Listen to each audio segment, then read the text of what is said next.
Tuhan? Siapa yang percaya di sini bahwa manusia hidup bukan dari roti saja, tapi firman yang keluar dari mulut Tuhan lambaikan tanganmu? Ya, kita percaya manusia bukan hidup dari makanan secara jasmani saja.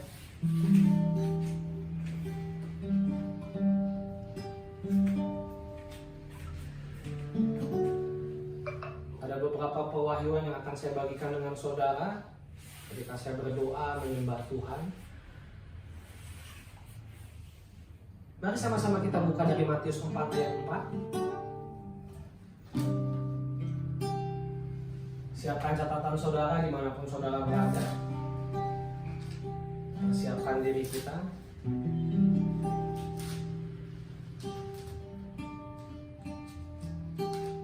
Matius 4 ayat 4. Tetapi Yesus menjawab, ada tertulis manusia bukan hidup dari roti saja, tetapi dari setiap firman yang keluar dari mana? Dari mulut Allah. Ya, jadi kita tidak hidup daripada roti saja, yaitu bicara hal-hal yang natural, tetapi kita hidup daripada firman yang keluar dari mulut Allah yang berbicara hal-hal yang ilahi. Artinya kita manusia tidak fokus kepada hal-hal yang hanya bersifat natural atau bersifat lahiriah, tetapi kita juga harus fokus kepada hal-hal yang bersifat rohani, makanan rohani. Firman Tuhan adalah makanan rohani kita. Amin. Ya, firman Tuhan adalah makanan rohani. Lukas 4 ayat 4. Jawab Yesus kepadanya, ada tertulis. Ini jawaban Yesus kepada iblis, bahwa manusia tidak hidup daripada roti saja, tetapi firman yang keluar dari mulut Allah. Lalu dikonfirmasi lagi di dalam perjanjian lama dalam Ulangan 8 ayat 3. Manusia hidup bukan dari roti saja, tetapi manusia hidup dari segala yang diucapkan Tuhan. God proceeding word, atau perkataan proceeding Tuhan. Ya, jadi kita harus paham, manusia tidak hidup daripada makanan jasmani saja. Manusia punya roh dan hidup dari makanan rohani. Dan Tuhan ingatkan, ada dua jenis makanan yang kemarin Tuhan ingatkan kepada saya, yaitu improvisasi daripada makanan rohani bisa terbagi dua. Makanan rohani bisa diubah daripada menunya, diperdalam daripada menu yang sudah ada. Contoh, nasi goreng.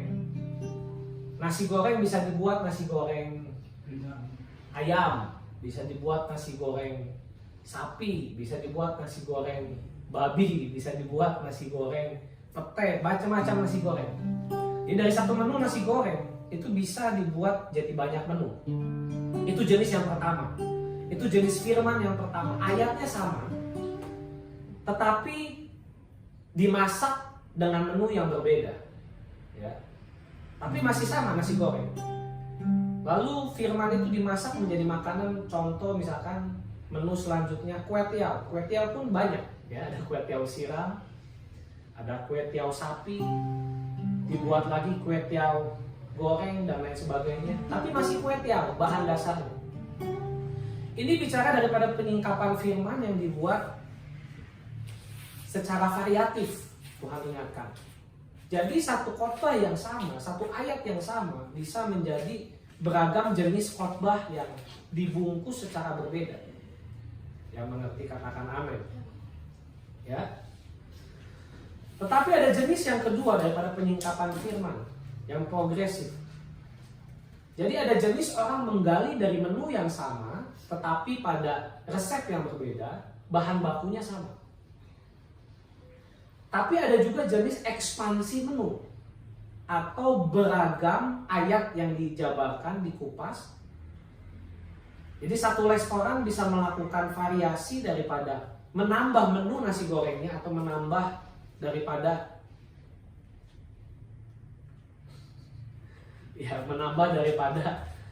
menu, mohon maaf ada iklan, nanti itu masuk YouTube harus diedit itu.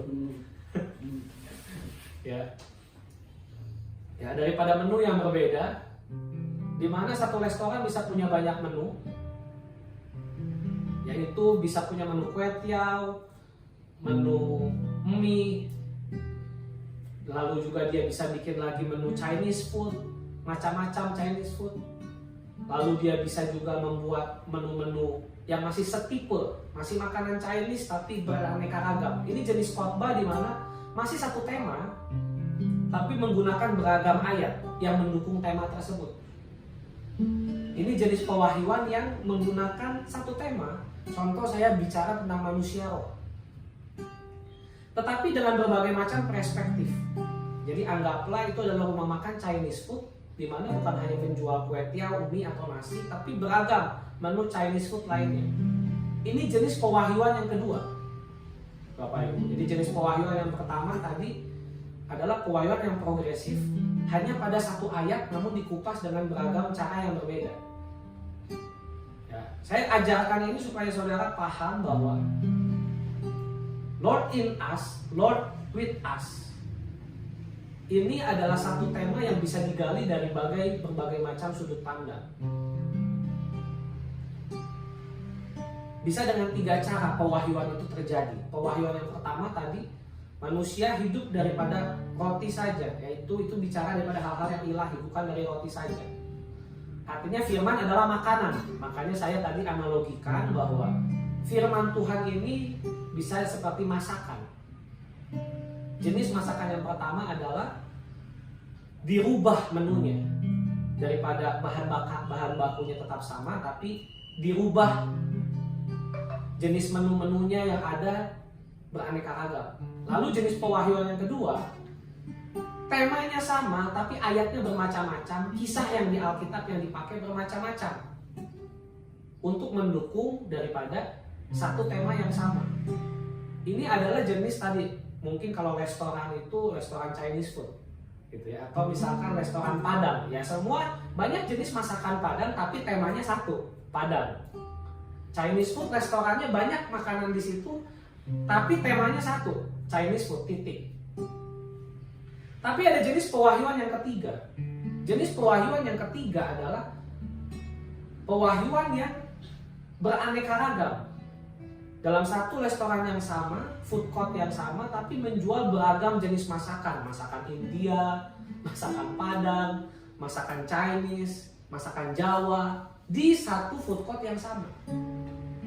Ini bicara daripada pewahyuan dari beragam tema, namun disingkapkan secara beraneka ragam. Nah, ada berbagai macam jenis hamba Tuhan. Ada hamba Tuhan yang memakai metode pertama, ada hamba Tuhan memakai metode kedua, ada hamba Tuhan memakai metode ketiga. Gereja itu seperti restoran yang menyajikan makanan. Ada hamba Tuhan yang fokus di evangelis.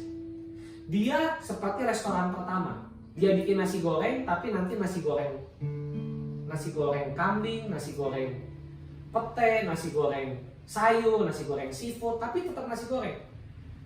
Jadi tipe pengkhotbah seperti ini, dia hanya terus fokus kepada satu tema. Contoh, hamba Tuhan ini kuat dalam hal evangelis, maka dia akan terus bergerak, khotbah-khotbahnya tentang penginjilan, hanya berubah-ubah daripada kedalamannya, daripada menunya dimasak dengan cara yang berbeda, tapi intinya satu, penginjilan.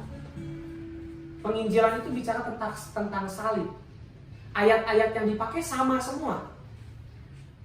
Jadi selama dia berkhotbah tidak pernah berubah ayat-ayatnya, tapi sudut pandang perspektifnya yang diubah. Ini saudara harus paham. Kalau saudara paham ini, maka saudara akan mendapatkan 3 jenis pewahyuan ini. Saudara akan jadi koki yang handal. Ini saya sedang ajar saudara untuk jadi seorang koki di alam roh, untuk masak. Seorang pengajar adalah seorang yang memasak di alam rohani. Karena makanan rohani ini disajikan kepada orang. Di alam rohani itu bentuknya makanan.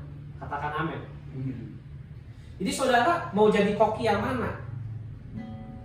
Tadi saya bilang, atau mau jadi pengajar yang seperti apa? Atau menjadi seorang pengkhotbah yang seperti apa? Dan ini juga bukan hanya berlaku hanya untuk pengajar atau pengkhotbah, tetapi jemaat juga bisa mendeteksi, membedakan ini jenis pengkhotbah yang mana.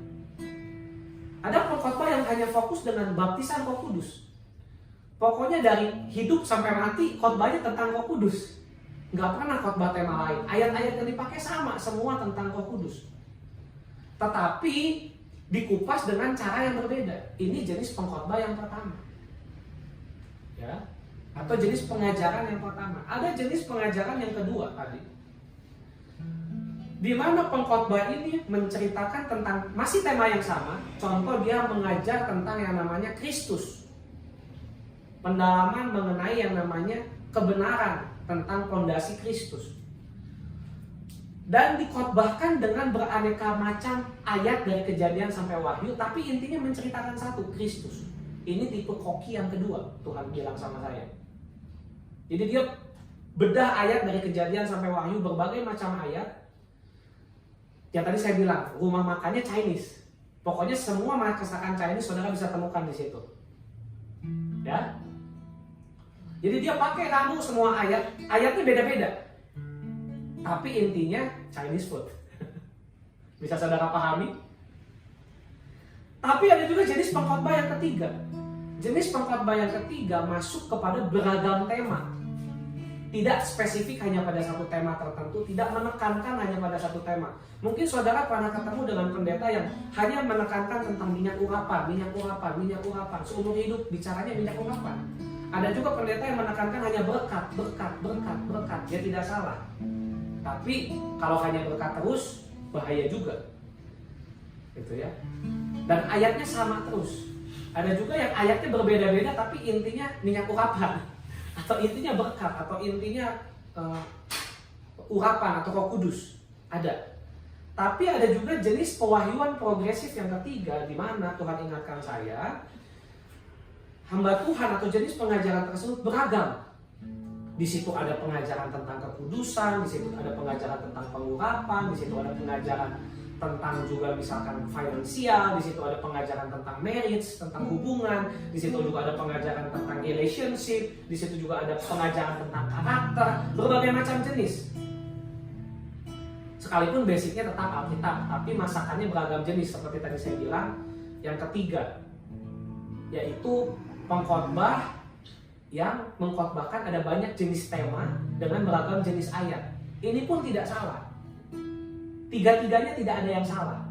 Hanya tergantung koki. Kokinya spesialisnya masakannya apa. Ada yang cuma bisa satu masakan nasi goreng tapi dibikin macam-macam nasi goreng, betul? Ada yang bisa hanya masakan Chinese food dibikin beragam Chinese food. Itu jenis pengkhotbah kedua. Ada jenis yang ketiga. Dia bisa masakan Arab, bisa masakan juga Indonesia, bisa masakan Chinese, bisa masakan Western, masakan Barat. Dia bisa semua jenis masakan. Ada juga yang seperti itu. Nah, tetapi apapun jenis pewahyuan yang kita terima, itu tetap dari Roh Kudus, katakan amin. Amin. Semuanya bagus. Semuanya baik. Nah, Lord in us, Lord with us akan membuat kita masuk ke dalam dimensi pengenalan akan Tuhan yang lebih dalam, sehingga janji Tuhan dapat diakselerasi dalam hidup kita. Amin. Lord with us adalah Tuhan beserta kita. Siapa yang mau mengalami Tuhan beserta kita? Amin. Amin. Amin. Tapi saya rindu menuntun saudara masuk ke dalam satu pewahyuan yang lebih dalam. Bukan hanya Tuhan beserta kita, tapi kita akan belajar bagaimana Tuhan di dalam kita. Amin. Amin. Ada perbedaan antara Tuhan beserta dengan Tuhan di dalam. Kita akan belajar. Yang pertama, kita mau baca dulu dari firman Tuhan.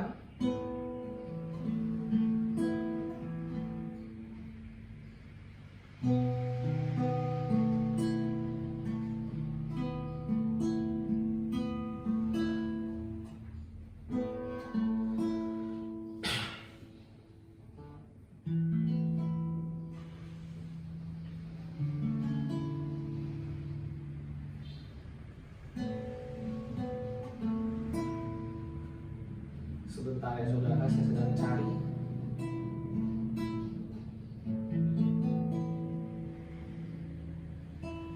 Kita akan belajar daripada Tuhan bersama kita atau Tuhan beserta kita dengan Tuhan di dalam kita.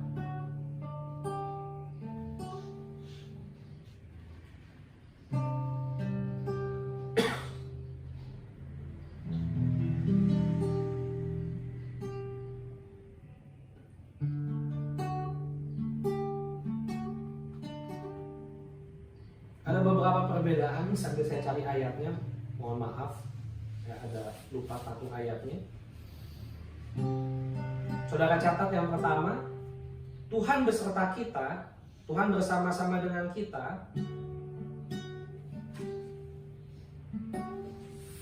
Maka ini berbicara Tuhan ada di luar, Tuhan mengikuti, upon, di atas kita.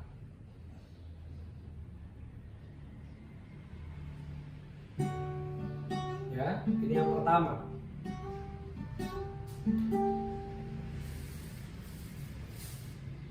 Jika Tuhan beserta kita, siapakah lawan kita, betul? Amin.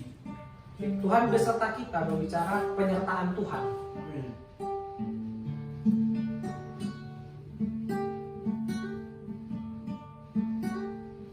Ini yang pertama. Namun Tuhan di dalam kita, ini berbicara Tuhan manunggal dengan kita. Amin. Atau menjadi satu dengan kita.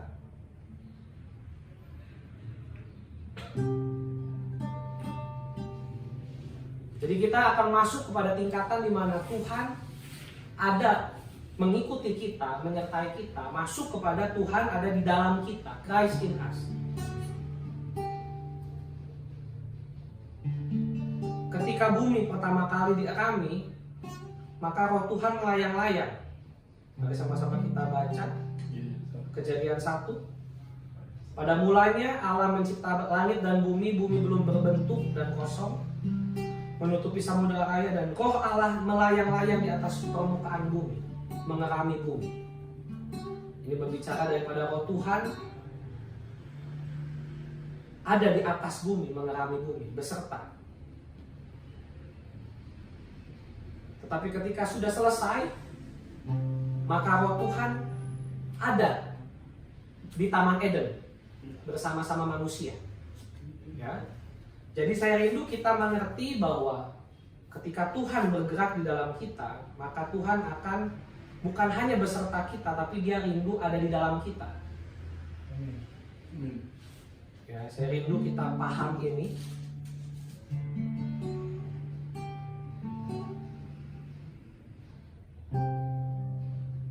Ya, dalam Roma 8 ayat 31, betul. Sebab itu apakah yang akan kita katakan tentang semuanya itu? Jika Allah di pihak kita, siapakah lawan kita? Kalau Tuhan ada beserta kita, Lord with us, maka siapa lawan kita? Jadi yang pertama tadi, Tuhan bergerak lewat hidup kita, namun di luar kita. The Lord in us, Tuhan bergerak menjadi manunggal dengan kita. Yang pertama, ini perbedaan antara Lord with us dan Lord in us. Kalau saudara naik kepada Lord in us, maka saudara akan mengalami yang namanya menjadi satu, manunggal dengan Tuhan. Yang kedua, saudara catat,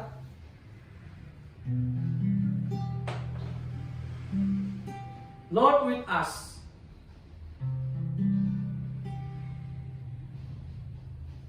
adalah berbicara daripada sebelum pengerjaan Tuhan atas hidup kita. Tapi Lord in us berbicara setelah Tuhan mengerjakan hidup kita.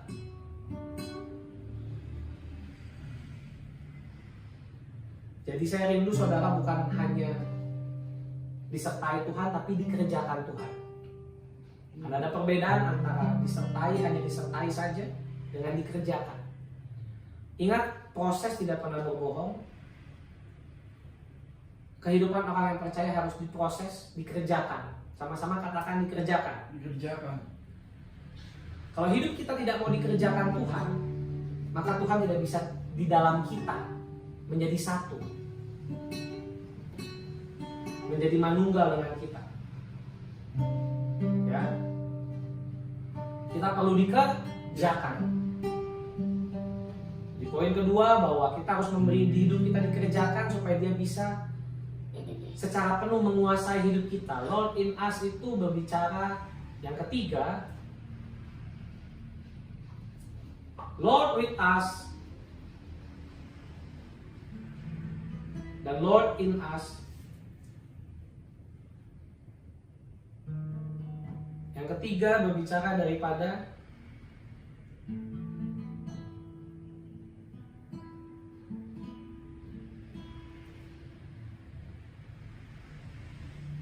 kedewasaan rohani.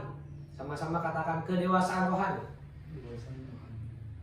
Ketika Tuhan beserta kita, maka siapa lawan kita? Amin. Amin. Tetapi ingat, Tuhan beserta kita belum tentu kita dewasa. Tapi ketika Tuhan di dalam kita dan terus bertumbuh, kita akan menjadi dewasa.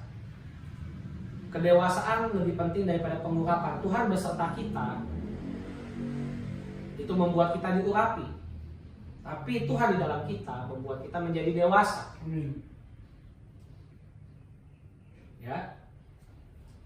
Jadi saya rindu Tuhan ada di dalam kita sehingga kita menjadi dewasa secara rohani. Amin. Ya. Kalau kita dewasa secara rohani, maka kita bukan hanya bersama Tuhan, tapi Tuhan di dalam kita secara penuh. Nah, kalau kita paham hal ini, maka kita akan terus mau dikerjakan oleh Tuhan. Ya. Lalu yang keempat, Lord with us, Tuhan beserta kita.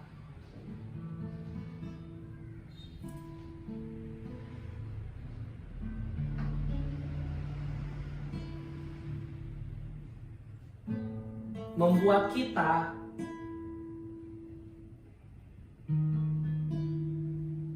dapat menundukkan musuh-musuh kita dan menang. Amin. Tapi Lord in us membuat kemenangan menjadi natur kita. Amin. Amin. Maksudnya kemenangan menjadi natur kita, artinya kemenangan itu sudah menjadi satu dengan kita. Amin. Beda antara saudara membawa mujizat dengan saudara menjadi mujizat itu sendiri. Saudara membawa terang dengan saudara menjadi terang itu sendiri. Bulan hanya memantulkan terang, betul? Tetapi matahari adalah sumber terang. Saya rindu kita bukan hanya memantulkan terang, tetapi menjadi sumber terang. Kalau kita menjadi sumber terang itu sendiri, maka akan terjadi yang namanya akselerasi. Akan terjadi yang namanya percepatan daripada penggenapan janji Tuhan.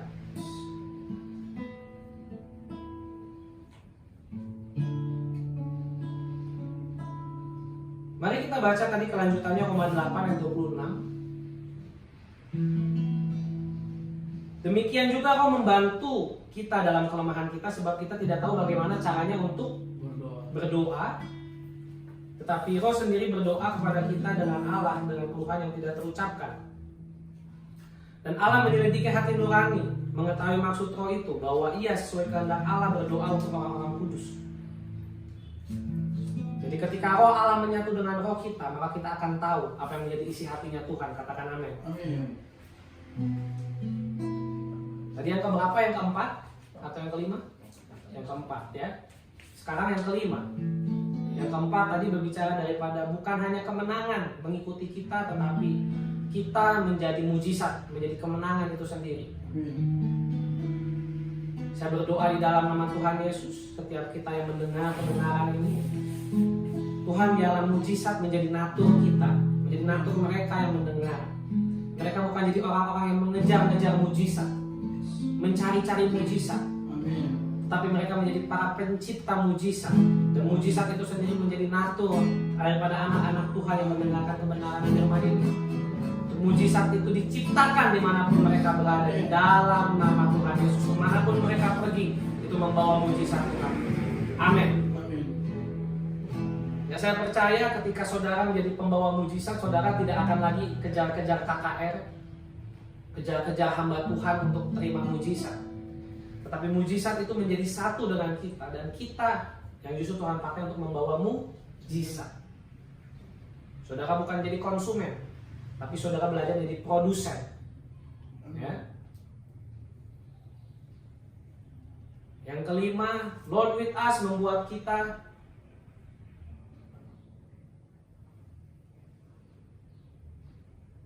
mengalami Tuhan. Lord with us membuat kita mengalami Tuhan.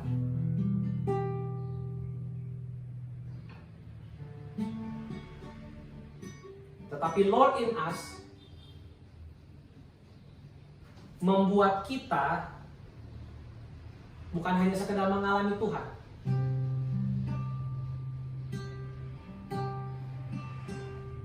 tetapi kita mampu untuk tahu pikiran dan hatinya Tuhan. Amin. Kita tahu apa yang ada di alam pikiran Tuhan, apa yang ada di dalam hatinya Tuhan. Seperti pewahyuan yang progresif tadi. Kalau kita bersama dengan Tuhan, maka kita baca satu ayat, itu muncul penyingkapan-penyingkapan. Amin. Saudara baca satu firman, maka mulai terkoneksi dengan ayat-ayat lain. Roh Kudus ingatkan. Saya ajarkan ini supaya ketika nanti saudara baca Alkitab, saudara akan punya mata apostolik untuk melihat setiap ayat yang saudara baca, atau mata kerasulan. Karena ketika saudara baca firman dengan mata kerasulan, dengan mata orang normal itu beda. Maksudnya seperti apa? Contoh, kalau saudara baca Alkitab dengan mata duitan, maka semua ayat jadi duit. Betul? Tapi kalau saudara baca firman Tuhan dengan kacamata yang benar, semua ayat akan merujuk kepada satu pribadi, Yesus. Yes. Jadi saudara tergantung kacamatanya. Kalau saudara baca Alkitab dengan kacamata yang salah, maka semua ayat itu akan mendukung daripada sudut pandang yang salah tersebut. Tapi kalau kita pakai kacamata yang benar, maka kita akan menghasilkan pewahyuan yang benar. Katakan amin. Ya. Saya rindu caramu setelah ini membaca Alkitab akan berubah dengan satu kacamata yang baru, sehingga pewahyuan yang kau terima pun bertumbuh. Amin. Amin. Ada penyingkapan yang terjadi ketika engkau mendengar khotbah, mendengar firman seperti ini.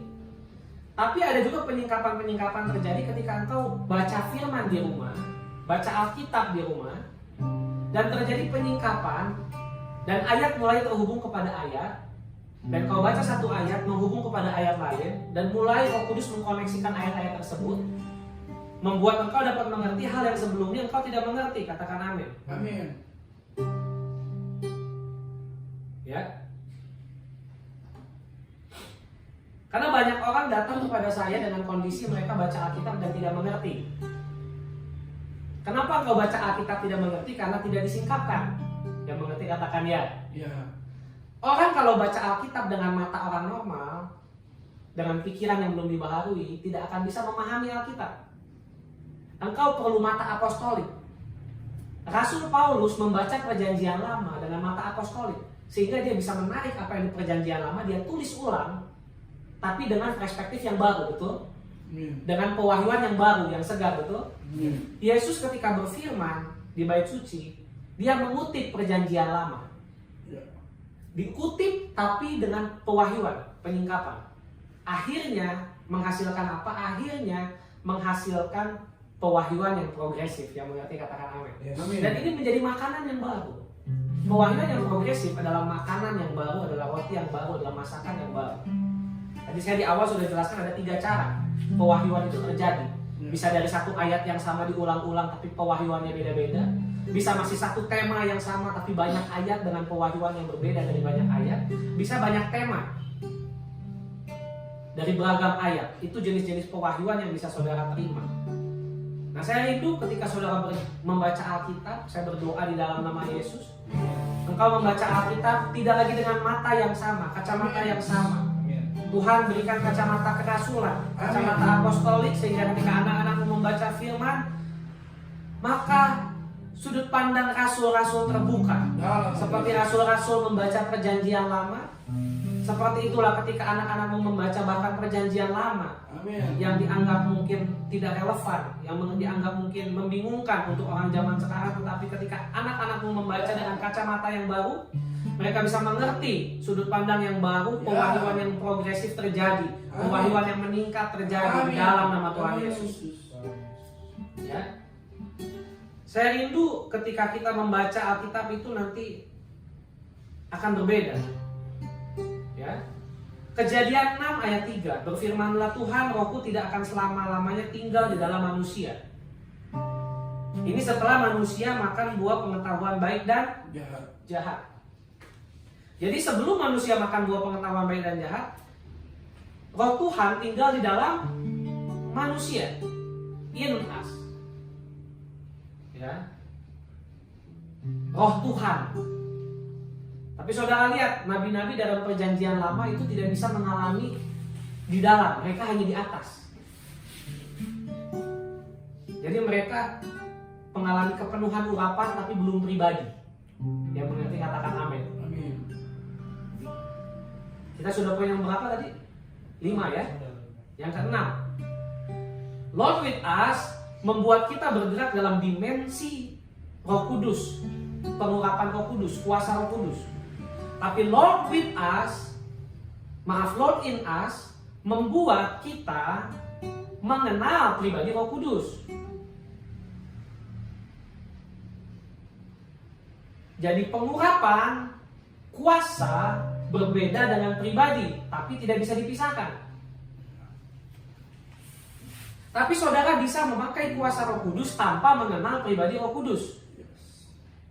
Yang mengerti katakan amin. Amin. Ini alasannya kenapa di dalam firman Tuhan, Tuhan berkata, Tuhan, aku sudah mengusir setan, aku menyembuhkan orang sakit. Tapi firman Tuhan bilang, aku tidak mengenal kamu. Karena dia bergerak dalam kuasa Roh Kudus, power, tapi dia tidak mengenal pribadinya.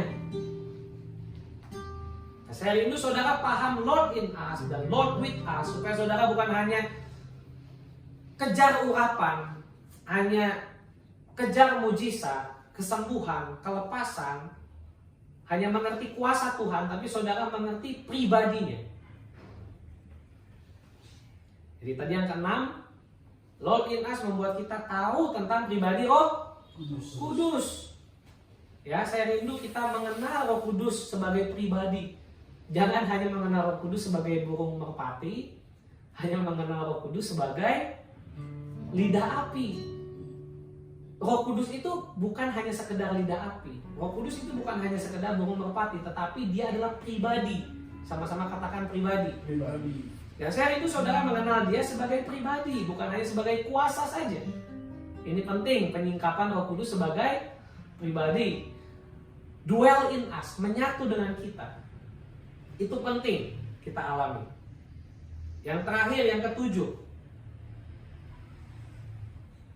Di dalam kitab Kejadian tadi dikatakan bahwa sebelum manusia jatuh dalam dosa, Roh Tuhan itu di dalam. Ya. Dan setelah terjadi restorasi pemulihan, maka Roh Tuhan juga bisa lagi tinggal di dalam manusia setelah Yesus mati dan bangkit dari atas kayu salib. Yang membuat manusia bisa menjadi mortal atau bersifat fana itu karena Roh Tuhan pergi. Kalau Roh Tuhan tidak pergi dari manusia, manusia itu immortal. Ya. Immortal itu kekal, abadi. Betul? Ya. Jadi bahaya. Setelah manusia itu dalam dosa, kenapa Roh Tuhan meninggalkan? Kalau enggak, manusia akan kekal di dalam dosanya dan nggak bisa ditebus. Karena di dalam ruang dan waktu terjadi penebusan dosa. Bayangkan kalau manusia yang jatuh dalam dosa itu hidup kekal. Artinya kekal, dia nggak bisa ditebus. Justru Roh Tuhan meninggalkan supaya dia tidak lagi kekal.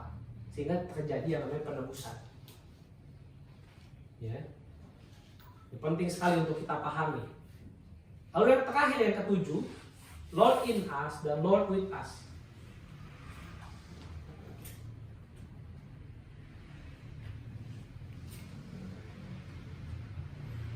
Ketika Tuhan bersama kita,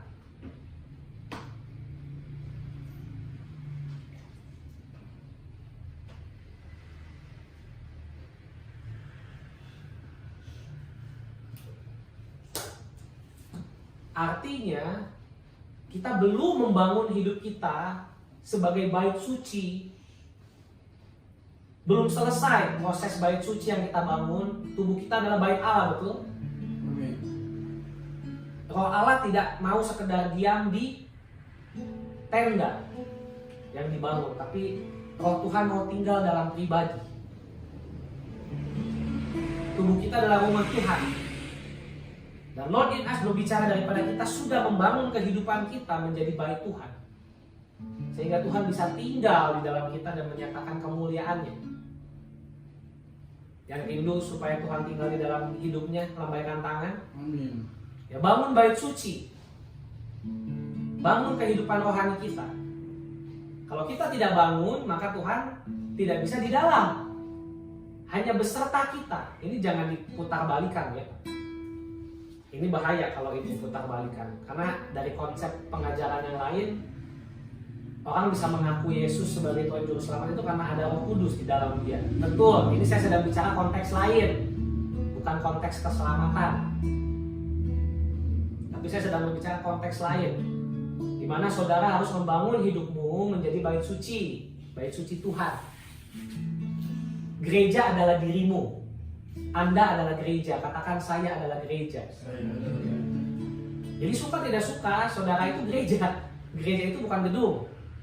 Bagaimana Tuhan bisa tinggal di dalam hidupmu kalau engkau sudah menjadi bangunan di alam rohani? Sudah selesai dibangun. Kalau belum ya Tuhan tetap bisa besertamu, tapi tidak bisa tinggal menyatakan kemuliaannya di dalam engkau. Karena hidup kita ini harus dibangun menjadi bait suci, supaya Tuhan bisa tinggal di dalam kita, menetap di dalam kita, bukan hanya upon us, tapi dwell in us. Ya, ada perbedaan antara orang yang memang sudah selesai kehidupan rohaninya di proses Tuhan, dibangun jadi bait suci, dengan yang belum. Pasti berbeda. Saul adalah contoh daripada orang yang disertai Tuhan pada mulanya, tapi hidupnya tidak dibentuk, tidak dikerjakan. Pakai kuasa Tuhan, pengurapan Tuhan, tapi hidupnya tidak disiapkan menjadi rumahnya Tuhan. Tetapi Daud adalah raja yang pribadinya mengenal Tuhan, bukan hanya memakai otoritas Tuhan, tapi punya pengenalan akan Tuhan. Kesimpulannya adalah, saudara mau menjadi Saul atau menjadi Daud? Kalau hanya Lord with us, engkau bisa jadi Saul. Ini kesimpulannya. Kalau hanya Lord with us, kita bisa menjadi Saul, kita bisa gagal. Tapi kalau sudah bicara Lord in us, saudara nggak akan gagal.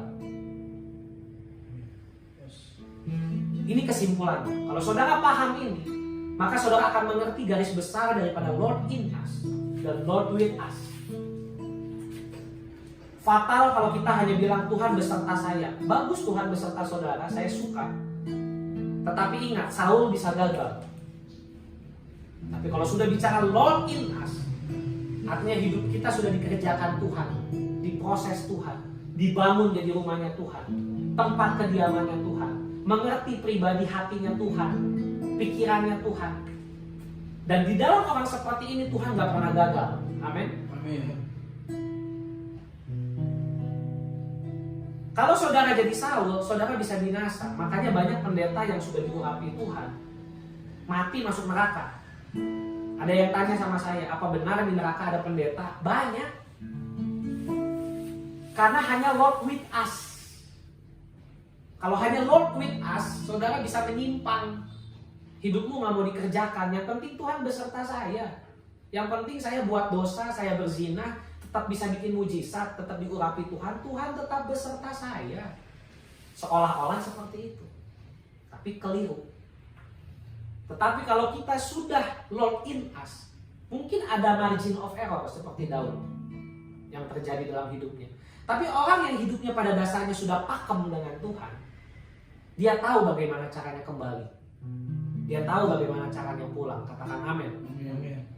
Nah, saya rindu saudara benar-benar membangun hidupmu sampai Tuhan di dalam engkau, bukan hanya beserta engkau. Mungkin awalnya hanya beserta, itu sudah bagus. Tetapi pada akhirnya Tuhan harus ada di dalam kita, berkuasa penuh.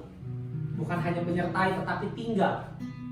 Kalau Tuhan sudah menjadi manunggal, menjadi satu dengan kita, maka iblis sudah tidak bisa berbuat apa-apa. Yang terakhir, sebelum saya tutup, kasus ini berlaku juga untuk para pengikut setan. Ya. Ada jenis pengikut setan yang hanya baru bersama setan atau memanfaatkan kekuatan setan. Tapi ada jenis pengikut setan yang sudah manunggal dengan setan. Ini sudah tidak bisa dipulihkan, susah. Ini sudah tidak bisa disembuhkan. Dia sudah manunggal dengan setan. Ya, saya bukan bilang mustahil bagi Tuhan menyelamatkan dia, tapi dia sudah menyerahkan seluruh jiwanya, bukan hanya setan beserta dia, tapi dia sudah jadi setan. Sudah di alam roh dia itu setan itu sendiri. Setan di dalam dia di dalam setan. Ini saya analogikan yang terakhir kepada pengikut setan supaya saudara lebih tajam lagi pemahamannya. Orang-orang yang hanya baru Satan with us dan Satan in us itu beda, Bapak Ibu. Kayaknya kalau dibikin Satan with us, Satan in us itu orang lebih kena ya ke dalam pemikirannya gitu ya. Kalau Satan with us artinya cuma setan beserta saya punya kekuatan. Bisa jadi kuda lumping, saya makan beling nggak mati, saya punya power. Tapi kalau sudah Satan in us, waduh. Itu yang saya bilang pengikut-pengikut iblis yang sudah menyatu dengan iblis jadi werewolf, jadi vampire. Mereka sudah berubah, bahkan bisa berubah jadi kelelawar, berubah jadi serigala. Secara fisik saya bilang, itu sudah menjadi manunggal dengan iblis. Saya tidak akan terlalu banyak masuk ke sana karena kita bukan sedang belajar demonologi. Ya Bapak Ibu. Tapi intinya ada orang-orang yang sudah manunggal dengan setan dan sudah hampir tidak mungkin kalau saya bilang ya dipulihkan, agak susah gitu. Saya nggak bilang mustahil karena buat Tuhan tidak ada yang mustahil, tapi dari banyak kasus yang ditangani, kalau dia sudah Satan in us, wah itu udah menjadi satu manunggal dengan setan, itu lebih berat kasusnya dibanding dengan masih Satan with us. Bapak Ibu, seperti itu gambarannya. Tapi ini analogi ini juga jangan diputarbalikan, bahaya. Nanti saya dibilang sesat. Seperti itu ya. Jadi saya rindu Tuhan bukan hanya menyertai kita, tapi Tuhan di dalam kita menjadi manunggal. Dan ketika itu terjadi, apapun yang kita perbuat pasti berhasil. Katakan pasti berhasil. Amin. Saya rindu, mari sama-sama kita angkat tangan kita. Bapak Yesus Roh Kudus, kami berdoa dimanapun kita berada. Bila kami menjadi manunggal dengan Engkau, kami mempersiapkan tubuh kami di tempat kediaman-Mu. Amin. Kami mau mengerti hati dan pikiran-Mu. Kami tidak hanya memanfaatkan otoritas, kuasa yang Engkau punya, fasilitas yang Kau berikan. Tapi kami menjadi orang-orang yang mengerti pribadi, hati-Mu, pikiran-Mu, menjadi manunggal dengan Roh-Mu. Engkau di dalam kami di dalam Engkau. Saya berdoa dimanapun mereka berada, Tuhan, anak-anak-Mu yang mendengar firman Tuhan, mereka memahami Tuhan bukan hanya beserta mereka. Mereka memahami Tuhan ada di dalam mereka, bersama-sama mereka, di dalam suka, di dalam duka. Sehingga dimanapun mereka berada, mereka tahu Tuhan ada bersama-sama dengan mereka. Tuhan tidak pernah meninggalkan mereka. Diberkati mereka dimanapun mereka berada, mendengar kebenaran ini, sehingga mereka menerima pewahyuan yang progresif, beri kacamata yang baru untuk mengerti firman Tuhan, untuk melihat kebenaran, sehingga mereka dapat melihat perjanjian lama, perjanjian baru dari kacamata kerasulan, dengan pewahyuan-pewahyuan yang baru untuk mereka menerima makanan rohani mereka, sehingga cara mereka untuk mengkonsumsi firman berbeda, menanggap firman berbeda. Kami berdoa di dalam nama Yesus, Roh Kristus di dalam mereka terus didewasakan, terus dibangun menerima firman Kristus. Christ in us the hope of glory and we are in Christ. Kristus di dalam kami adalah harapan akan kemuliaan. Biarlah Kristus menjadi manunggal dengan kami. Roh Tuhan menjadi manunggal dengan roh kami. Kami sediakan tubuh kami buka hidup kami. Biarlah kami menjadi rumah Tuhan, menjadi gereja Tuhan, hidup kami, roh kami terbuka untuk roh Tuhan. Kami meminta Roh-Mu ada di dalam kami di dalam Engkau, supaya kami tidak berakhir seperti Saul, tetapi kami mau hidup kami seperti Daud, yang mengenal pribadimu, yang mengasihi Engkau, yang menjadi rumahmu, yang mempersiapkan hidupnya, yang diproses hidupnya. Ya. Kami mau mengenal pribadimu, menjadi pemuji dan penyembah Engkau. Di dalam nama Yesus, dimanapun anak-anakmu berada, bila apapun yang mereka kerjakan berhasil, mereka tetap setia sampai pada akhirnya kedatangan Tuhan Yesus Kristus yang kedua kali. Dimanapun mereka berada, sehingga mereka semakin kuat dan semakin kuat dan semakin kuat. From glory to glory, dari kemuliaan kepada kemuliaan. Berdoa di dalam nama Yesus, ulanglah membawa berkat Tuhan, damai sejahtera, sukacita dan perlindungan Tuhan. Bersama-sama kita katakan, amin, amin, amin. Beri kemuliaan bagi Tuhan. Ya. Shalom everyone, welcome to Open Heaven Ministry. Let's pray together at Breakthrough Worship every Wednesday at 6 p.m. Jakarta. Mari berdoa bersama dalam Breakthrough Worship yang diadakan setiap hari Rabu pukul 18.00 Jakarta. Let's join the Apostolic class to learn more deeply about God's Word every Thursday at 6 p.m. Jakarta. Mari ikutilah kelas apostolik untuk memperdalam pemahaman Anda mengenai firman Tuhan yang diadakan setiap hari Kamis pukul 18.00 Jakarta. Join us at 30 Minutes Open Heaven Sunday Service. Experience the reality of God's Word that overflows from the house of God. Bergabunglah dalam 30 menit ibadah raya Open Heaven Ministry. Dengarkan impartasi firman dari rumah Allah agar saudara mengalami realita firman secara limpah. For those who want to sow in the form of offerings, tithes, funds for the foundation that we will manage for operation, development, and missions, you can contact Kevin at the contact number listed. Bagi saudara yang rindu menabur dalam bentuk persembahan, perpuluhan, dana bagi yayasan yang akan kami kelola untuk operasional, pembangunan, dan misi, dapat hubungi Kevin di nomor kontak yang tertera. We open for a prayer service for those who long to be prayed for. You can contact Kevin with the contact listed on the screen. Kami membuka pelayanan doa bagi saudara yang rindu didoakan. Saudara bisa menghubungi Kevin dengan kontak yang tertera pada layar. You can follow the Foundation social media and also visit the Foundation website to obtain information about the Foundation event. Saudara bisa mengikuti sosial media yayasan dan juga mengunjungi website yayasan untuk memperoleh informasi seputar kegiatan yayasan. See you again at the next event. God bless. Sampai berjumpa di acara berikutnya. Tuhan memberkati.